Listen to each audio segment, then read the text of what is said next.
ஆத்ம வணக்கம். இன்னைக்கு ஒரு அற்புதமான நூலை உங்களுக்கு நான் அறிமுகப்படுத்த போறேன். வேதம் கூறும் முக்தி நெறியே தமிழ்மறைகள் கூறும் முக்தி நெறி. அதே வைஸ் வர்சா, தமிழ்மறைகள் கூறும் முக்தி நெறியே வேதங்கள் கூறும் முக்தி நெறி. இரண்டுத்திலையும் முக்தி நெறியை பத்தி சொல்லப்பட்ட தத்துவங்களை, ஞானங்களை இந்த நூலுக்குள்ளார நான் கொடுத்திருக்கேன். அதாவது நமக்கு என்ன வேணும்னாக்கா, ஆத்ம ஞான பயணத்தினுடைய இலக்கு அடையணும். அப்போ நமக்கு ஞானம் வேணும். எதை பத்தின ஞானம் வேணும்? முக்தி நெறிய பத்தின ஞானம் நமக்கு வேணும்.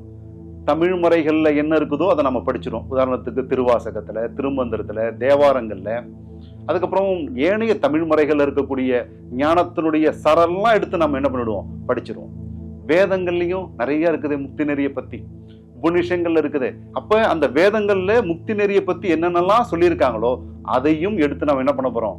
இந்த புத்தகத்துல கொடுத்து, தமிழ் முறைகள்ல பாருங்க முக்தி நெறிய பத்தி இப்படி சொல்லியிருக்கிறாங்க, இதனுடைய பாடல் இப்படி, இதனுடைய விளக்கம் எப்படி அப்படின்னு கொடுத்துட்டு, அதே நேரத்துல வேதத்துல பாருங்க முக்தி நெறிய பத்தி இப்படி ஒரு பாடல் இருக்குது, அதற்கான விளக்க உரை இப்படி இருக்கு அப்படிங்கிறது இந்த புத்தகத்துல என்ன பண்ணிருக்கேன்?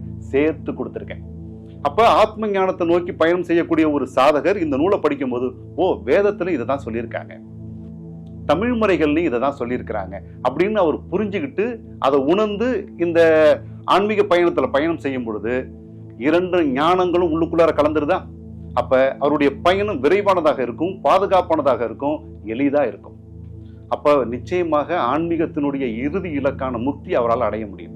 அடையணும் அப்படிங்கிறதுக்காகத்தான் இரண்டு பெரிய விஷயங்கள் இருந்தும், வேதத்திலிருந்தும் தமிழ் முறைகள்ல இருக்கக்கூடிய முக்தி நெறியை எடுத்து இந்த நூலை நான் கொடுத்திருக்கேன். இதை அவசியம் படிக்க வேண்டியது நம்முடைய கடமை. குரு மகரிஷியினுடைய ஆசீர்வாதங்கள்.